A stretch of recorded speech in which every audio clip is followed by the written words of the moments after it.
So, are home prices going to drop? That is the big question. Here's your answer. And it's data driven.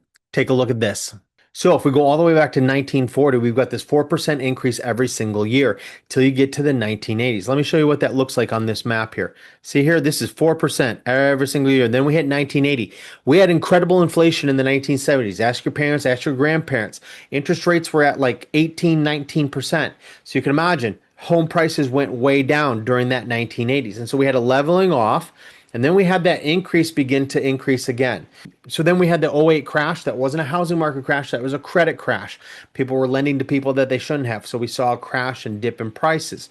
And so you see that right here. So that trend line has gotten kind of knocked off a couple of different times, but ultimately, if you continue to follow that 4% every single year pattern, this is where we end up. Look where we are on this little map of median sale home prices.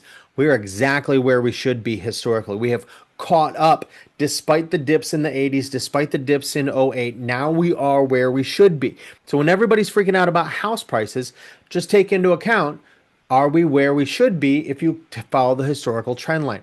In addition to that, really quickly, my grandparents raised kids in six kids in like a 1,300 square foot home. Homes were small. All right, you can't find a small home anymore.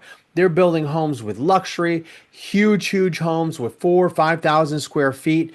And we want to try and compare those prices to the prices of what it cost for somebody to build a home back in 1970. It was a 1,300 square foot ranch. So let's compare apples to apples here. All right. So just be aware, are home prices where they should be? Yeah, actually, they kind of are. Lastly, let me talk about the only thing that really scares me within the framework of this model, and that is the fact that really what we're looking at here is we're looking at an 80+ year trend, and it falls right within the idea of a fourth turning. Not only that, but we have generational differences. We saw population increases through that time, and now we're seeing population decreases. So we're going to have this silver wave of baby boomers who are retiring, who are passing away, and those homes are going to become available, and we're going to have a significant amount of inventory coming up in the next couple of years. But as for right now, are prices where they should be? I would say yes.